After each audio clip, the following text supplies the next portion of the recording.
Space xəbərə baxırsınız. Sosial şəbəkələrdə son illər davranış sərhədlərinin getdikcə daha çox aşılması cəmiyyətdə narahatlıq yaradır.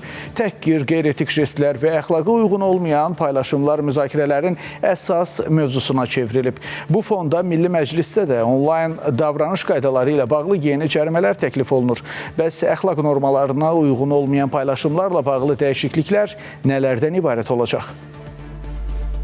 Mənəviyyatı pozan, əxlaqı pozan hərəkətlərə yol verəcəksə və yaxud açıq, deyək ki, fahişəliyə açıq çağırışlar edəcəksə, bununla bağlı şərhlər yazacaqsa, o zaman artıq hüquq mühafizə orqanları onları müəyyənləşdirəcək və cəza tədbirini də görəcək. Uzun müddətli sosial şəbəkə istifadəçilərinin ən çox əziyyət çəkdiyi problemlərə qarşı mübarizəyə ölkənin qanunverici orqanı da qoşulub. Milli Məclisin hüquq siyasəti ilə Dövlət Quruculuğu və İnsan Hüquqları Komitələrinin birgə iclasında milli mənəvi dəyərlərə zidd paylaşımların qadağan edilməsi, əxlaqsız ifadələrin işlədilməsi və ya belə məzmun təəssüratı yaradan jestlərin edilməsinə görə cərimə müəyyən edilməsi müzakirə olunub. Yeni cərimə təklifləri bununla da bitmir. İnsan bədəninin hissələrinin insan əxlaq normalarına zidd göstərilməsinə görə cərimə müəyyən edilməsi, sosial şəbəkədə fahişəliklə məşğul olmağa açıq çağırışlara görə cərimə tətbiq olunması barədə də müzakirələr aparılıb, bir sıra qanun layihələrinə dəyişikliklər təklif olunub. İnzibati xətalar məcəlləsinə edilən dəyişikliyə görə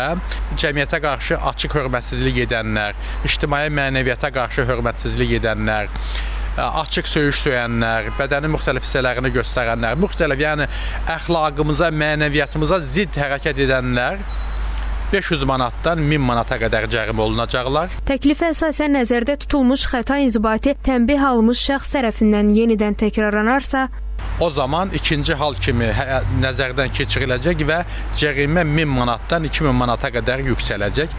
Əlavə olaraq, əgər bu hallar, bu tətbiq olunan hallar kifayət etməyəcəksə, birinci və ikinci cəza, demək o təkrarçılığında da 1 aydan 2 aya qədər həbs tədbirləri də inzibati həbsdə həyata keçiriləcək. Sosial şəbəkə istifadəçiləri də cərimələrlə bağlı təkliflərdən razıdırlar. Bilir ki, qıcıq edəcək, qəsdən onu paylaşır, altına küfürlər yazırlar, vulqar ifadələr yazırlar. 1-2 nəfər olsa, kimsə tanışdığı zətdə görsə ki, belə bir şey var, cərimələr qoyulur, onda hamı dayanır. Əsasən sosial mediada hamının gördüyü bir yerdə belə linçlər düzgün deyil. Onu burada durub kiminsə üzünə qarşı deyə bilirmi? Yox, sosial şəbəkədən rahatlıqla bəlkə deyə bilir.